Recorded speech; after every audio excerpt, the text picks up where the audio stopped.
तो hello everyone, स्वागत है आप सभी का हमारी YouTube channel math and magic tips में। यदि आप भी 10वीं के छात्र या फिर छात्राएं हैं और इस बार मैट्रिक का एग्ज़ाम देने जा रहे हैं तो वीडियो को शुरू से लेकर अंत तक ज़रूर देखिएगा, क्योंकि आज के इस वीडियो में हम लोग पढ़ने जा रहे हैं 10वीं कक्षा के सोशल साइंस का ऐसा इम्पोर्टेंट वीवीआई ऑब्जेक्टिव क्वेश्चन जो कि आपके मैट्रिक के बोर्ड परीक्षा में 100% पूछे जा सकते हैं। तो चलिए फ्रेंड्स, बिना समय गवाए पहला क्वेश्चन का सोल्यूशन देख लेते हैं। है दोस्तों, जैसा कि आप सभी मोबाइल स्क्रीन पे पहला सवाल क्वेश्चन नंबर 1 को देख पा रहे हैं। पहला सवाल कहता है उत्तरांचल में किस प्रकार की खेती की जाती है। दोस्तों याद रखिएगा, उत्तरांचल में सीढ़ीनुमा खेती की जाती है। मैट्रिक के एग्जाम पेपर में इसी सवाल को ऐसा भी पूछा जा सकता है कि सीढ़ीनुमा खेती कहाँ पे की जाती है, तो उत्तरांचल हो जाएगा। उसके बाद में अगला सवाल है कि किस मिट्टी में ह्यूमस की मात्रा कम होती है। तो याद रखिएगा, लैटेराइट मिट्टी जिसे रेगुर मिट्टी भी कहा जाता है, तो यही है वो मिट्टी जिसमें ह्यूमस की मात्रा सबसे कम होती है। उसके बाद में अगला सवाल देखिए कि मरुस्थलीय मिट्टी का रंग कैसा होता है और ये कहाँ पाया जाता है। तो याद रखिएगा, मरुस्थलीय मिट्टी का जो रंग है वो लाल होता है। और मरुस्थलीय मिट्टी कहाँ पाई जाती है, तो राजस्थान में पाई जाती है। उसके बाद में अगला सवाल प्रश्न 4 हमारा कहता है सोपानी कृषि बिहार के किस क्षेत्र में की जाती है। दोस्तों याद रखिएगा, सोपानी कृषि जो है वो बिहार के मैदानी क्षेत्रों में की जाती है। अतः क्वेश्चन का सही जवाब मैदानी क्षेत्र हो जाएगा। उसके बाद में अगला सवाल क्वेश्चन 5 को देखिए। क्वेश्चन 5 हमारा कहता है कि मेढक के प्रजनन को नष्ट करने वाला रसायन है, यानी मेढक के प्रजनन क्रिया को बाधित करने वाला, नष्ट करने वाला जो रसायन होता है उसे क्या कहते हैं। तो उस रसायन का नाम है एंड्रील हार्मोन या एंड्रीन रसायन। तो क्वेश्चन का सही जवाब एंड्रीन हो जाएगा। उसके बाद में अगला सवाल कहता है काली मिट्टी का दूसरा नाम क्या होता है। मैट्रिक के एग्जाम पेपर में बहुत ही ज़्यादा बार ये क्वेश्चन पूछा गया था कि काली मिट्टी का दूसरा नाम क्या था। तो याद रखिएगा, काली मिट्टी का जो दूसरा नाम है वो रेगुर मिट्टी है। और कई बार रेगुर मिट्टी ऑप्शन में ना देकर लैटेराइट दे दिया जाता है। तो दोनों क्वेश्चनों को याद रखिएगा कि काली मिट्टी का दूसरा नाम रेगुर मिट्टी या लैटेराइट होता है। अगला सवाल क्वेश्चन 7 को देखिए कि कोयला किस प्रकार का संसाधन है दोस्तों, वैसे संसाधन जिसे हम पुनः प्राप्त नहीं कर सकते हैं, जिसका निर्माण में करोड़ों वर्ष लग जाते हैं, ऐसे तमाम संसाधनों को हम लोग अनवीकरणीय संसाधन के नाम से जानते हैं। एग्जाम्पल के तौर पे कोयला, पेट्रोलियम, प्राकृतिक गैस, ये सभी के सभी कौन संसाधन है, तो प्राकृतिक संसाधन है, जिसे अनवीकरणीय संसाधन भी कहा जाता है। अगला सवाल क्वेश्चन 8 को देखिए। क्वेश्चन 8 कहता है कि सौर ऊर्जा, ज्वारीय ऊर्जा किस प्रकार का संसाधन है। तो दोस्तों वैसे संसाधन जिसे हम पुनः यानी नष्ट होने के बाद पुनः प्राप्त कर सकते हैं, ऐसे सभी संसाधनों को हम सभी पुनः पूर्ति योग संसाधन के नाम से जानते हैं। तो सवाल पूछ सकता है कि सौर ऊर्जा या ज्वारीय ऊर्जा किस प्रकार के संसाधन हैं, तो वह है पुनः पूर्ति योग संसाधन। उसके बाद में अगला सवाल है भारत का कितना प्रतिशत भाग मैदानी क्षेत्र है। दोस्तों याद रखिएगा, भारत का लगभग 27% ऐसा भाग है जो मैदानी क्षेत्र है। यदि आप चाहते हैं 10वीं कक्षा का सभी सेट का इंपोर्टेंट ऑब्जेक्टिव के साथ सभी क्वेश्चनों का आंसर के साथ PDF फ्री में डाउनलोड करना, तो इस वेबसाइट को जान लीजिए जिसका नाम है https://www.questionforexam.com। तो आप गूगल के कोई भी ब्राउज़र में चले जाइएगा और वहाँ पे सर्च कीजिएगा questionforexam.com। तो आपको बहुत ही पॉपुलर वेबसाइट मिलेगा जहाँ पे आप 10वीं कक्षा के साथ साथ 12वीं कक्षा का बेहतर से बेहतर तैयारियां कर सकते हैं। वहां पे क्विज खेलने के साथ साथ सभी सेट का ऑनलाइन टेस्ट दे सकते हैं और PDF भी डाउनलोड कर सकते हैं। उसके बाद में अगला सवाल क्वेश्चन 10 को देखिए। दोस्तों क्वेश्चन 10 क्या कहता है कि डॉट डॉट क्षेत्र सीमा अपवर्जक क्षेत्र कहलाता है। ऐसा भी सवाल मैट्रिक में पूछा गया था कि समुद्र तट से कितने किलोमीटर क्षेत्र राष्ट्रीय संपदा है, तो वो होता है 19.2%। और कितना सीमा क्षेत्र अपवर्जक क्षेत्र कहलाता है, तो वो होता है 200 NM यानी नेशनल मीटर। 200 NM सीमा क्षेत्र जो है वो अपवर्जक क्षेत्र कहलाता है। आइए यहाँ पे क्वेश्चन आ भी गया है कि समुद्र में 19.2 किलोमीटर क्षेत्र राष्ट्रीय संपदा है। सवाल ऐसे पूछा जाएगा कि समुद्र में कितने किलोमीटर क्षेत्र जो है वो राष्ट्रीय संपदा है, तो क्वेश्चन का सही जवाब 19.2 किलोमीटर हो जाएगा। उसके बाद में अगला सवाल क्वेश्चन 12 को देखिए। दोस्तों क्वेश्चन 12 कहता है मेधा पाटेकर तथा सुंदरलाल बहुगुणा ने नर्मदा बचाओ आंदोलन और चिपको आंदोलन चलाया था। मैट्रिक के एग्जाम पेपर में सवाल इस प्रकार से पूछा जाएगा कि नर्मदा बचाओ आंदोलन किसने चलाया था, तो आंसर आप लिखेंगे मेधा पाटेकर ने, क्योंकि मेधा पाटेकर के द्वारा ही नर्मदा बचाओ आंदोलन चलाया गया था। तो वहीं पे चिपको आंदोलन किसने चलाया था, तो सुंदरलाल बहुगुणा ने चिपको आंदोलन को चलाया था। इन दोनों आंदोलन का मुख्य उद्देश्य क्या था, तो पर्यावरण की सुरक्षा करना इन दोनों आंदोलनों का मुख्य उद्देश्य था। अगला सवाल क्वेश्चन नंबर 13 को देखिए। दोस्तों क्वेश्चन नंबर 13 कहता है कि कार्ल मार्क्स का जन्म कब हुआ था और कहाँ हुआ था। तो याद रखिएगा कार्ल मार्क्स का जो जन्म है ये सन 1888 में जर्मनी राइन प्रांत के मेघुआ नामक शहर में हुआ था। तो यहाँ से 2-3 सवाल पूछे जाते हैं कि कार्ल मार्क्स का जन्म कब हुआ था, तो सन 1818 में हुआ था। कहाँ पे हुआ था, तो जर्मनी में हुआ था। दास कैपिटल नामक पुस्तक के लेखक कौन हैं, तो कार्ल मार्क्स हो जाएगा। फिर पूछा जाएगा कि दास कैपिटल नामक पुस्तक कब प्रकाशित हुई, तो 1867 ईस्वी में। किसने प्रकाशित किया था, तो कार्ल मार्क्स ने। समाजवादियों का बाइबिल किसे कहा जाता है, तो सही जवाब क्या हो जाएगा, तो दास कैपिटल हो जाएगा।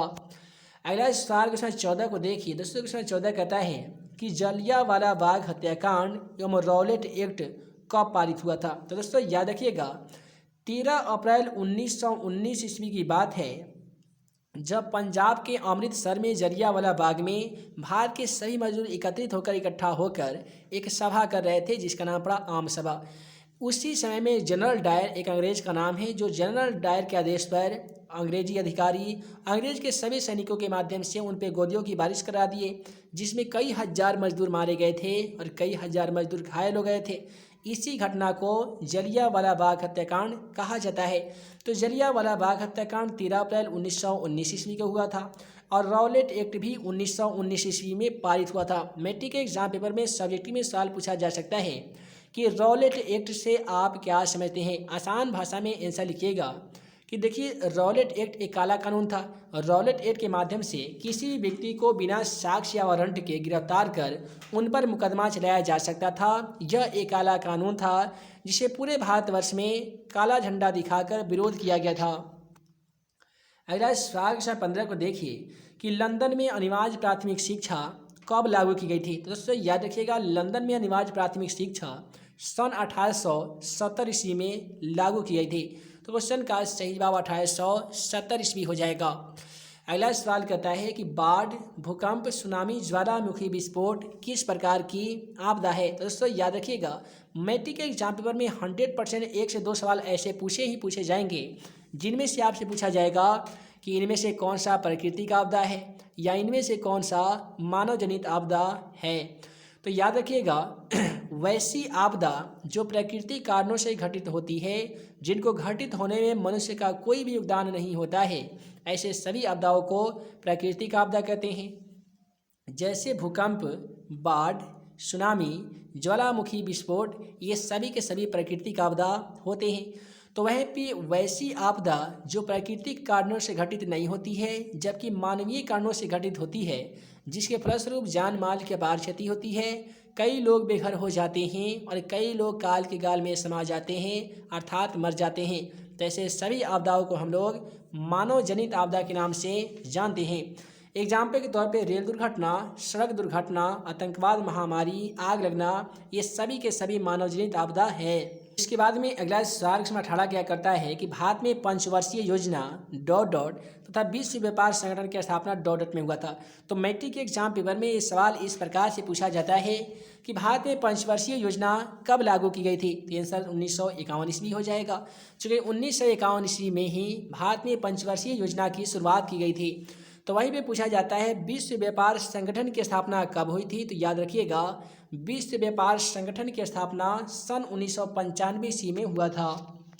उसके बाद में अगला सवाल 19 को देखिए कि भारत में मिश्रित अर्थव्यवस्था है और सहकारिता आंदोलन ... में हुआ था। सवाल इस प्रकार से आपके एग्जाम में पूछा जाएगा कि भारत में किस प्रकार की आर्थिक व्यवस्था है। तो मिश्रित अर्थव्यवस्था या मिश्रित अर्थव्यवस्था विश्व के किस देश में विद्यमान है, तो भारत हमारा देश हो जाएगा। उसके बाद में पूछा जाता है सहकारिता आंदोलन की शुरुआत कब हुई थी। तो याद रखिएगा सन 1904 ईस्वी की बात है जब भारत में सहकारिता आंदोलन की शुरुआत हुई थी।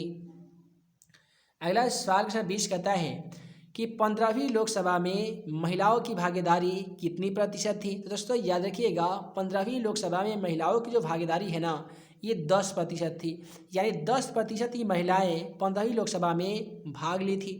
अगला सवाल पूछा जाता है चावल किस प्रकार का फसल है। तो दोस्तों याद रखिएगा चावल पूछे या धान पूछे, प्रत्येक स्थिति में क्वेश्चन का सही जवाब खरीफ फसल हो जाता है। लेकिन पूछा जाएगा गेहूं किस प्रकार का फसल है, तो वैसे स्थिति में क्वेश्चन का सही जवाब रबी फसल हो जाएगा।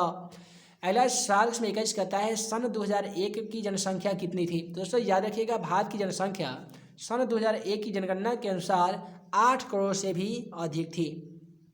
उसके बाद में क्वेश्चन पूछा जाता है कि पंजाब में किस प्रकार की खेती की जाती है। दोस्तों याद रखिएगा पंजाब में गहन खेती की जाती है। कैसी खेती दोस्तों, तो पंजाब में गहन खेती की जाती है।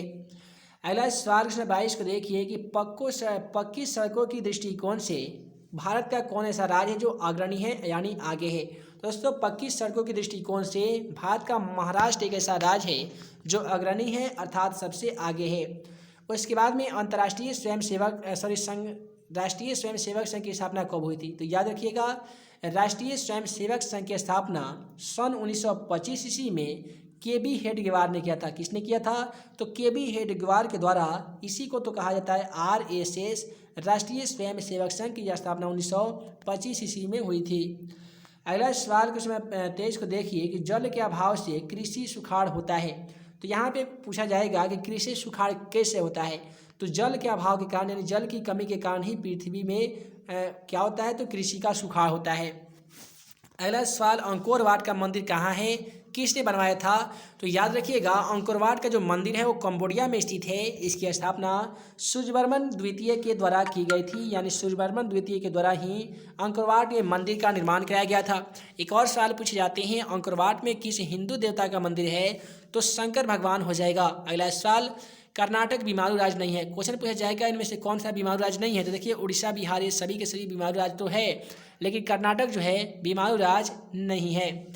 अगला सवाल क्वेश्चन 24 कहता है कि नवंबर 1917 में बोल्शेविक क्रांति हुई थी। सवाल ऐसे पूछे जाएंगे कि बोल्शेविक क्रांति कब हुआ था। तो याद रखिएगा नवंबर 1917 में लेनिन के नेतृत्व में बोल्शेविक क्रांति हुई थी।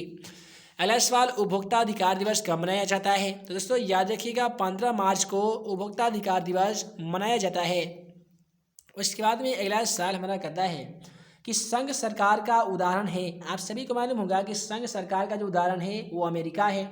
लोकतंत्र के विरोधी नहीं थे, यानी वह कौन ऐसे व्यक्ति थे जो लोकतंत्र में रंगभेद के विरोधी नहीं थे, तो वो है जेड गुड्डी। क्वेश्चन का सही जवाब जेड गुड्डी हो जाएगा। उसके बाद में हंगरी की राजधानी कहाँ है। दोस्तों याद रखिएगा हंगरी की जो राजधानी है ना ये बुडापेस्ट है। कहाँ पे दोस्तों, तो बुडापेस्ट में है। उसके बाद में है कि मैग्यार किसकी भाषा है। तो याद रखिएगा हंगरी की जो भाषा थी वो मैग्यार थी और हंगरी की राजधानी बुडापेस्ट में है। उसके बाद में यहाँ पे सवाल पूछा गया है काली मिट्टी का दूसरा नाम क्या है। पहले वाले क्वेश्चन के माध्यम से हम लोग जाने थे कि काली मिट्टी का दूसरा नाम रेगुल मृदा या लेटराइट होता है। इसके बाद में क्वेश्चन 27 कहता है संजय गांधी जैविक उद्यान कहाँ स्थित है। तो दोस्तों याद रखिएगा संजय गांधी जैविक उद्यान को हम लोग पटना का चिड़ियाघर के नाम से जानते हैं और यह पटना में स्थित है, इसलिए क्वेश्चन का सही जवाब पटना हो जाएगा।